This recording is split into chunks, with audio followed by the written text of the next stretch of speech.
I was worried that I would be alone for the rest of my life, but I actually quickly found that that wasn't for me, and that it was perfectly possible to find a relationship. The really hard part was working on myself and figuring out what I was doing and what I was looking for, because I made a lot of mistakes in the 10 years between the death of my first husband and my second marriage. And I put all those mistakes and what I learned from them in the book.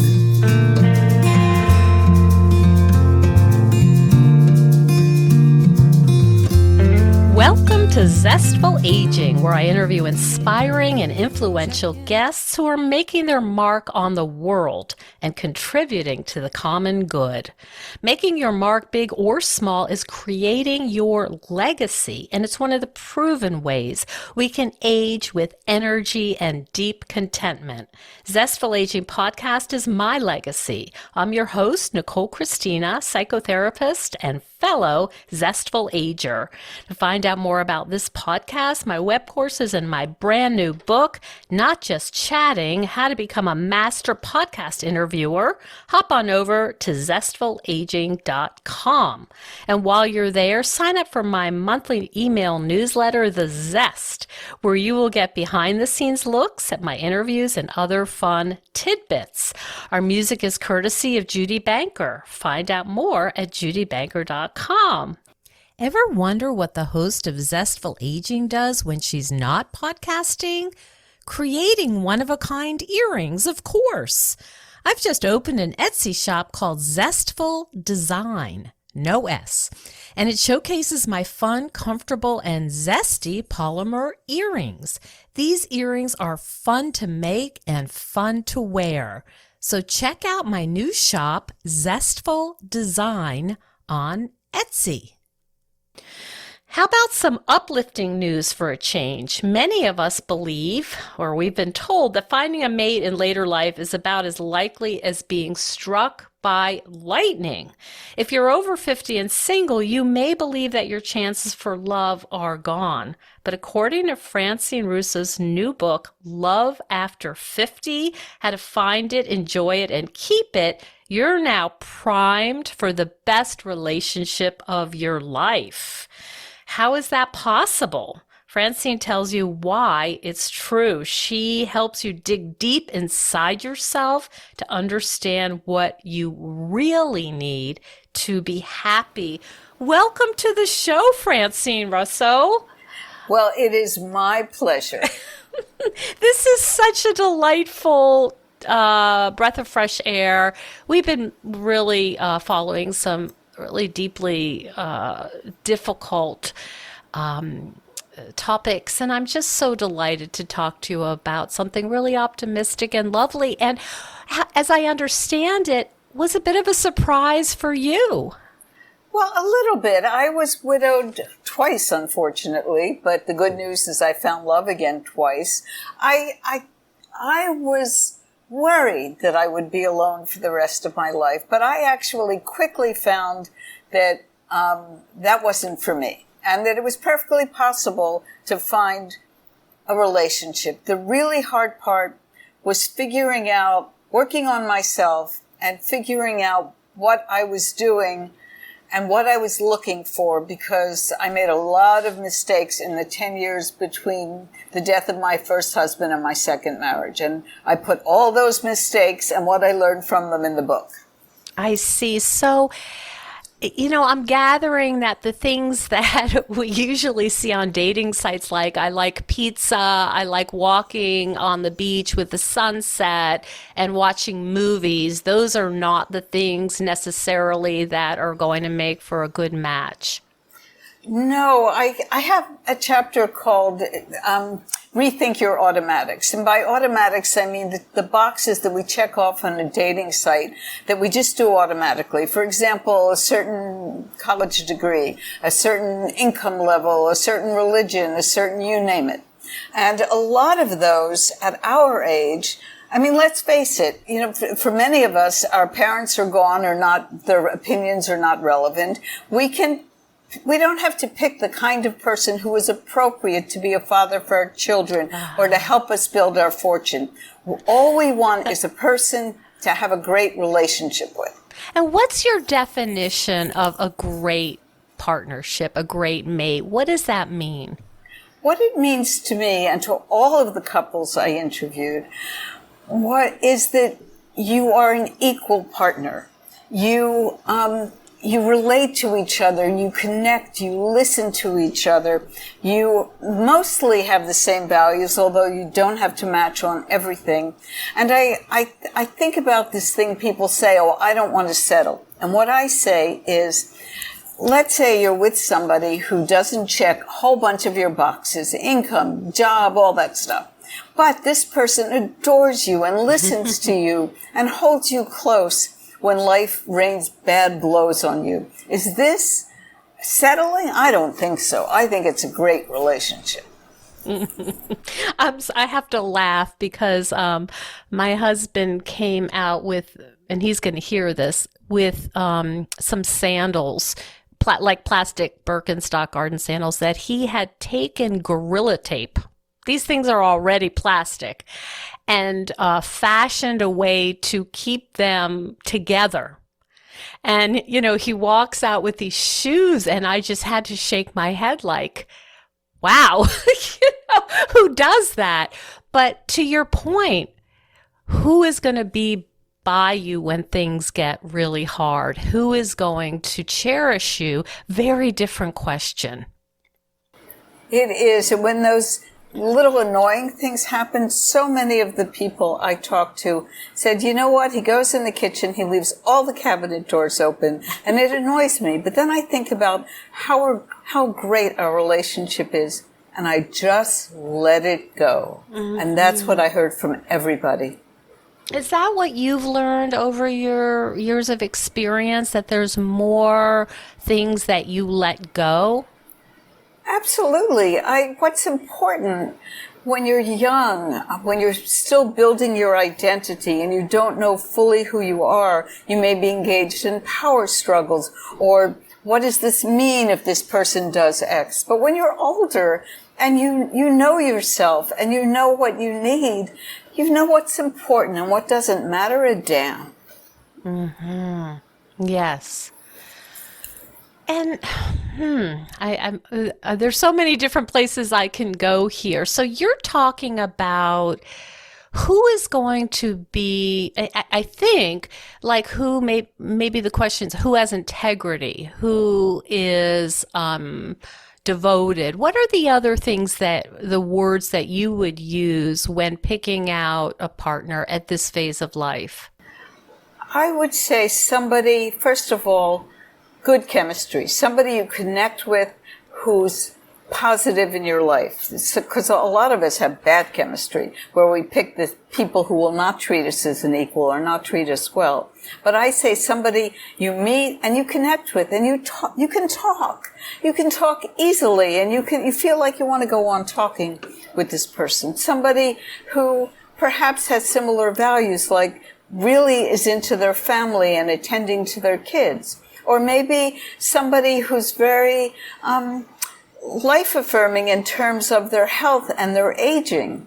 Maybe somebody who can share their feelings with you, can listen when you share your feelings and not be judgmental.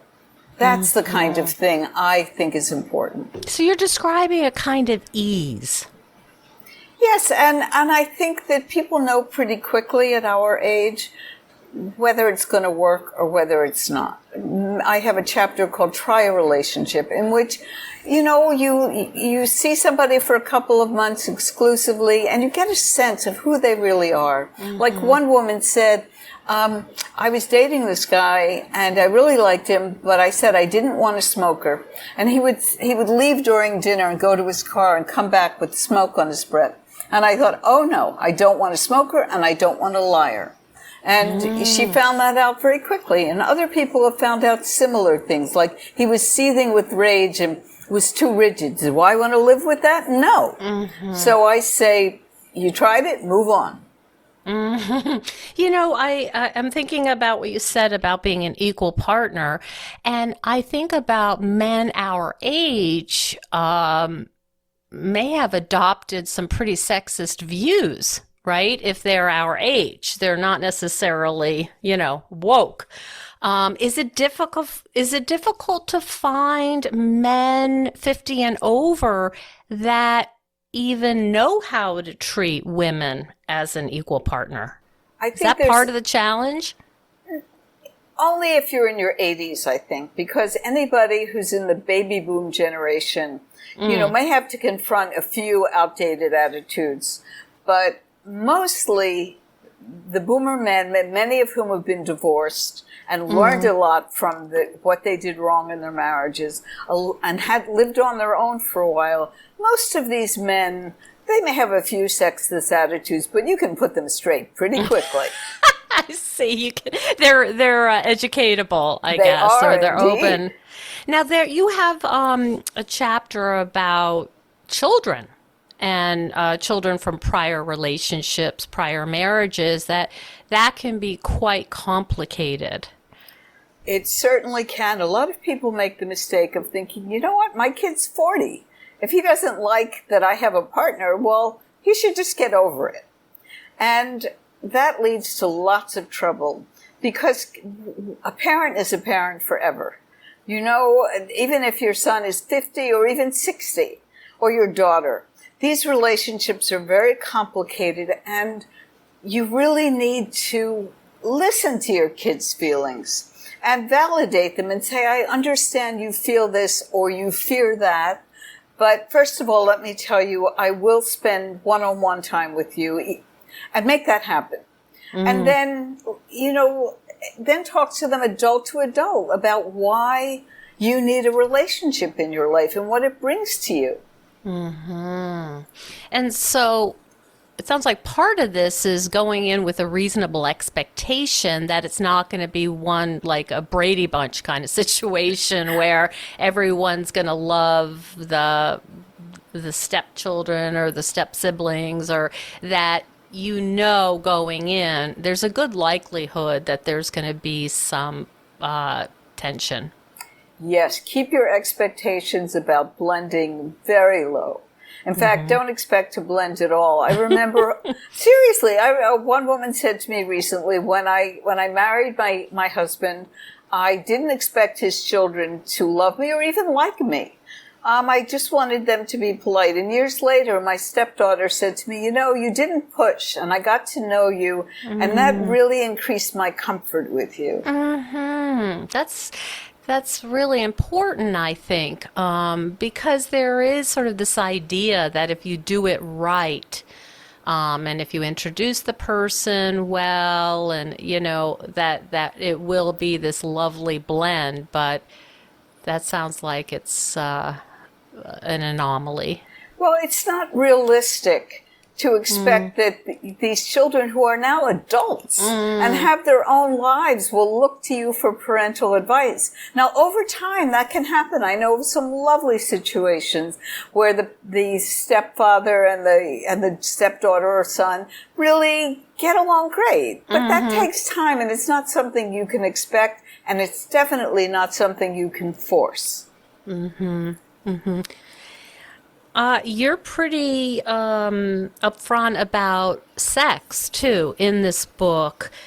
Was that something that required some thought on your part about how sort of clear you were going to be about one's sex life? Or is that was a no-brainer for you that you were going to go ahead? I had to think about it, and somebody asked me, what do your kids think about the sex chapter? And I said, I don't know whether they've read it. I imagine they would be uncomfortable, but nobody's mentioned it to me, and that's okay. Okay. Hi, listeners. A quick interruption to tell you about a powerful tool I actually rediscovered after 15 years that will help you with stress, anxiety, and depression.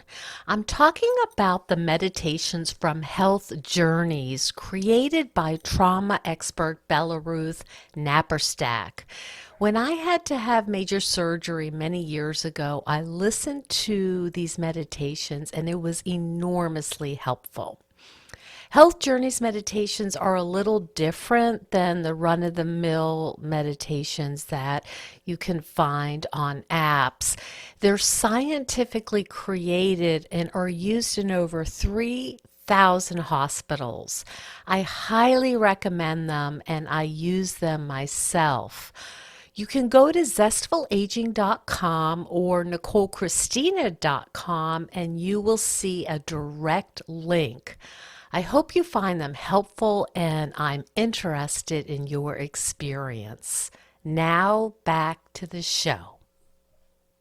And you've had your own experience. You've been a journalist, you've written other pieces and books and all of this. Was there a particular piece of this that surprised even you after living through your own experience with this? The thing that surprised me really is how great the numbers are of people doing this. It's like every place you look, is my cousin who hasn't had a date in 30 years is like madly in love. My single, grandpa is in love. And, you just hear it all around you, and the statistics bear it out. People who say, oh, there are no good people out there, well, they haven't read the stats and they haven't looked around them, because the divorce rate for people in their 50s doubled in the 20 years ago, and it remains at record levels. And a lot of these people want good, better relationships, and they're out there. They're on the dating sites. They're looking. Are there any particular dating sites that you found are better than others for our audience to look at? Well, the one I have used the most is Match.com because it's the biggest. But the only thing I would say is, and JDate for people who are Jewish and really want a Jewish partner, or Christian dating for those people. But what I would say is not a fly-by-night dating site. And what would that be like? What is the one, many fish or something? Something No, like not necessarily. Plenty of Fish has been around a long time. I don't know the fly-by-night ones because I haven't. I'm lucky enough to have been with my current partner for 5.5 years. I see. So you're out of the loop on that. Right, but I think far more important than which dating site you're on is how you go about it.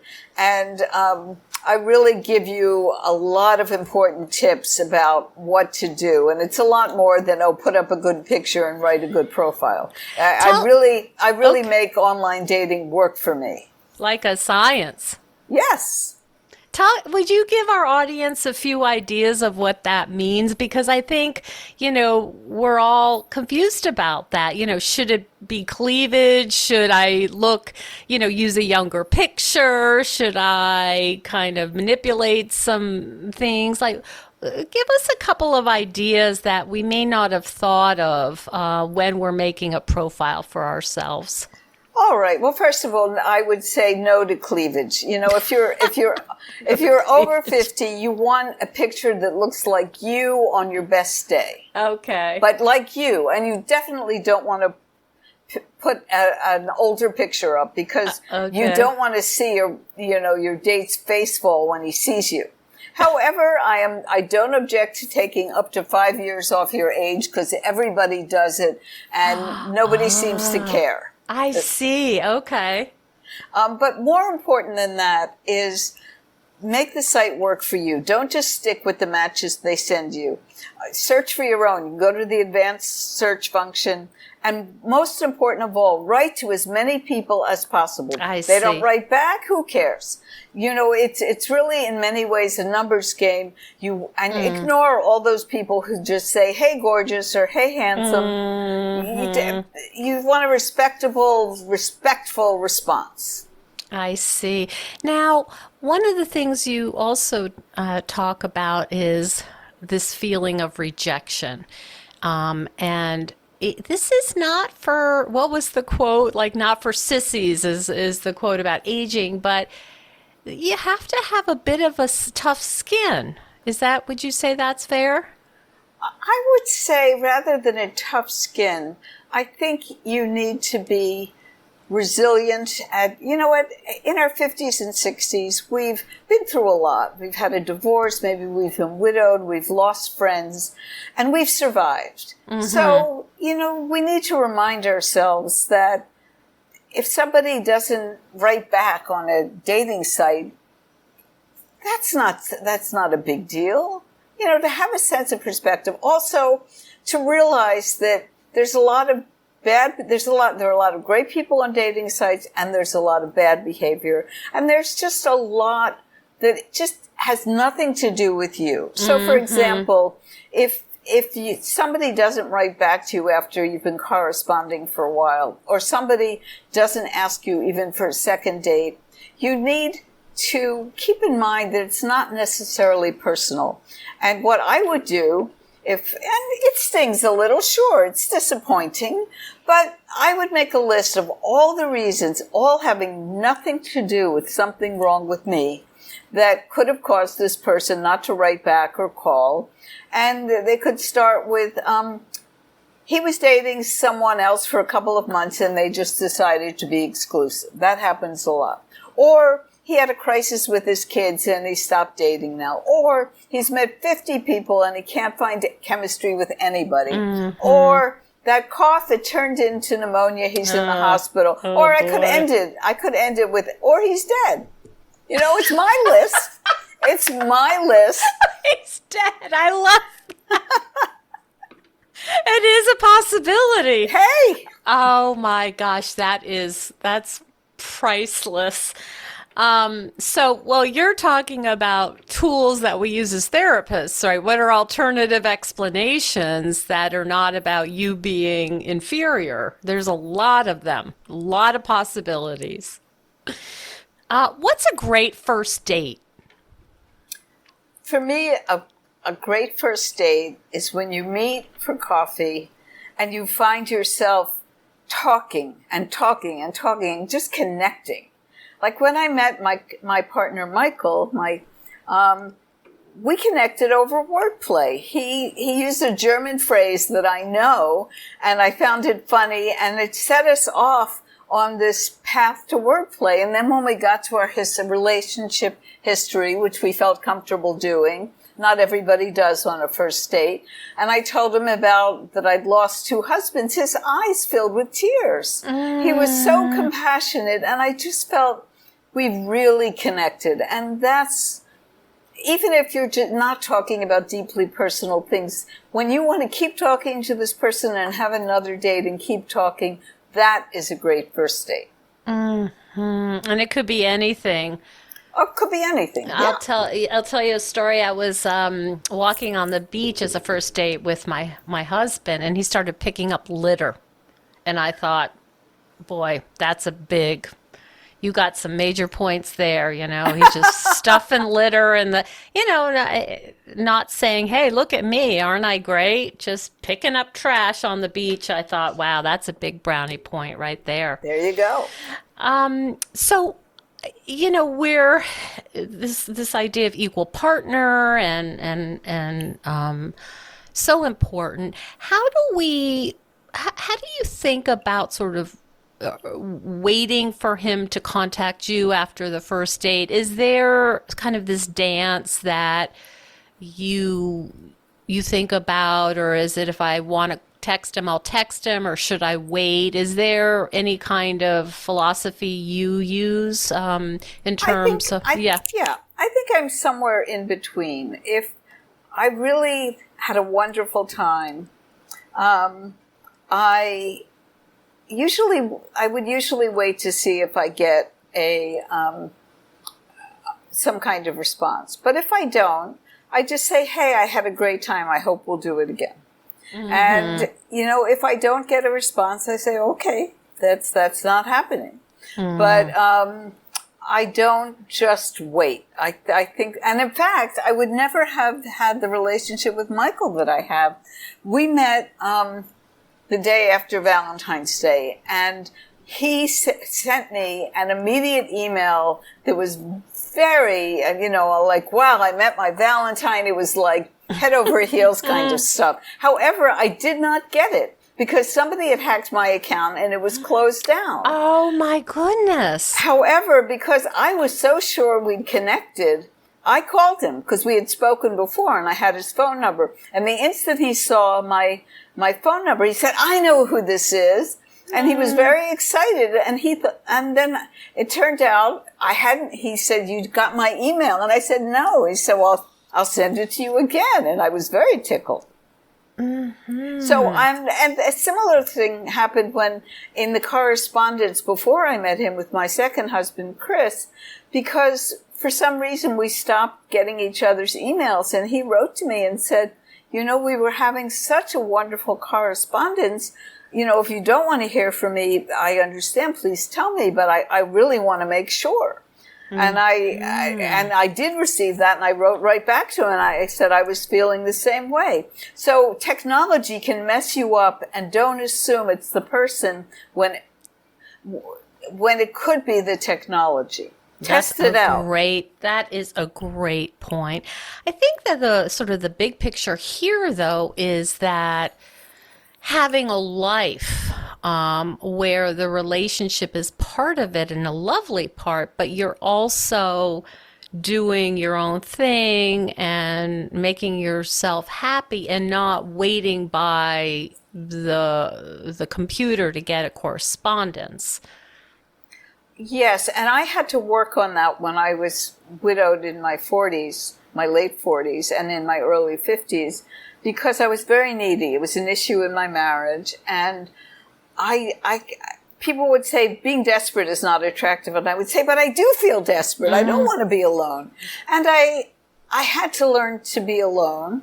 And one thing I did, I reconnected with my childhood love of cycling on a trip to Amsterdam, and I bought a bike when I came back to New York, and I started cycling, and when I biked by the river with the wind in my hair. I could do it by myself and feel great. I also taught myself, I live in Manhattan, and I love to go out on a Saturday night. And rather than just sitting at home saying, oh my God, I don't have a date for Saturday night, I would buy a ticket to the movie, and I would sit outside at an outdoor cafe, and I would make conversation with couples and people with children, and I would flirt with dogs. And I can't say that I wasn't lonely sometimes, but I was okay. And I learned to be okay. It's so interesting because one of the things with courage is that it's not necessarily that you feel so confident. It's that you do it anyway, even though you're a little uncomfortable. That's right. That's right. And I had to learn to do that. Yeah. And I think that's what I've seen with older people, with my clients, and what guests talk about is, it's not easy to recreate yourself or, really embrace getting older, but what's the alternative? You can stay home and, wait for someone to knock at the door. That's not likely to happen. So how can you get outside of your comfort zone is what many people have said, that they've just pushed themselves. Well, outside of your comfort zone is a phrase that one of the people I interviewed used recently. She said, I would never have had this great relationship if not for all the personal growth I did and reaching beyond my comfort zone, because my partner, I'm a sophisticated New York woman, and he's what I laughingly refer to as a rube from Arkansas. I'm completely secular. He's very religious in a way I used to find off-putting.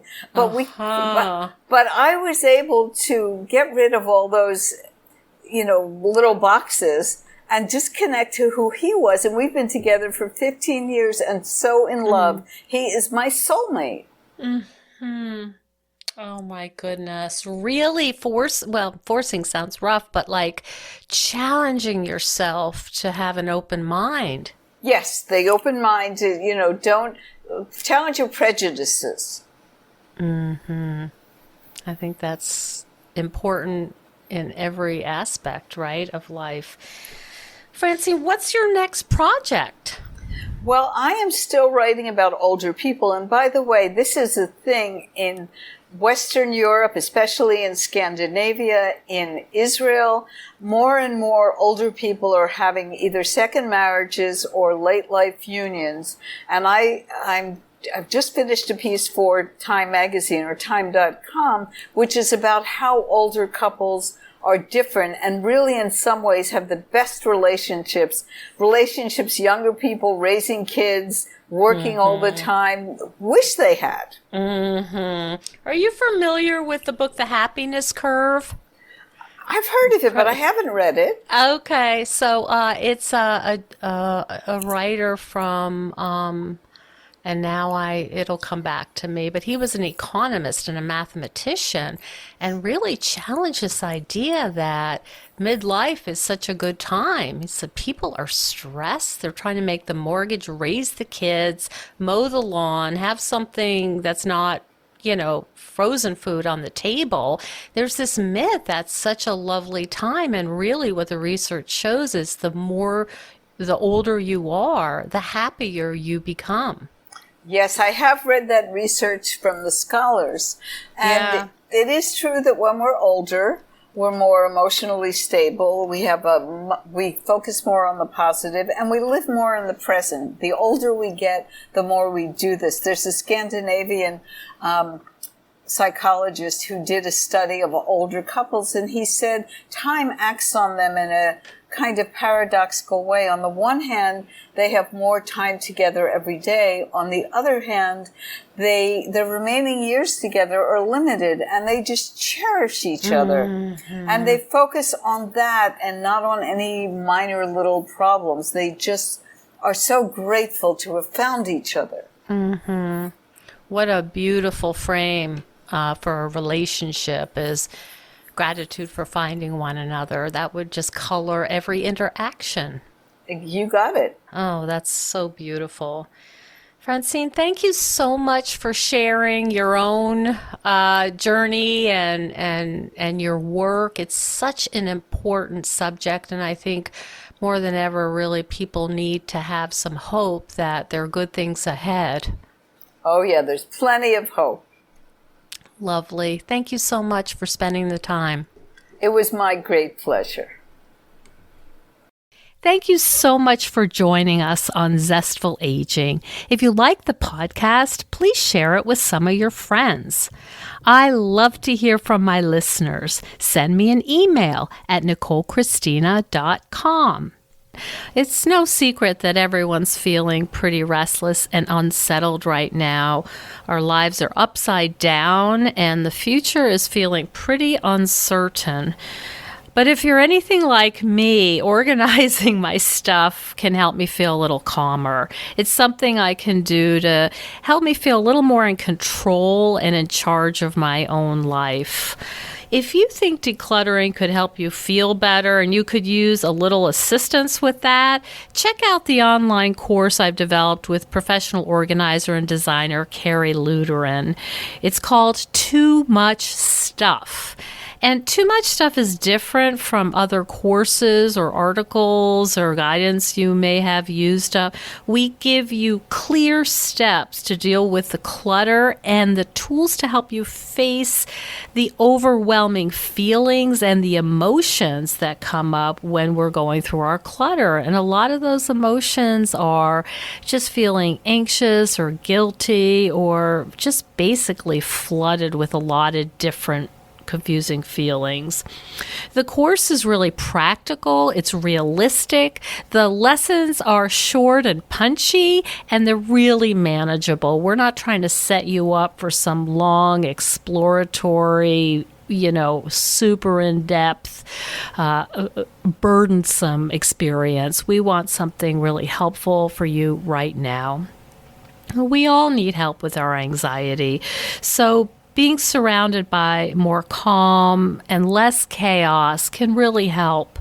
So now's a good time to clear out the clutter so we can focus on what's really important in our lives. So find out more at zestfulaging.com. You'll see more about this under the web courses tab. If you have any questions, just shoot me an email at zestfulaging@gmail.com. Thanks so much. And stay tuned next week for another interview with a fascinating and inspiring guest.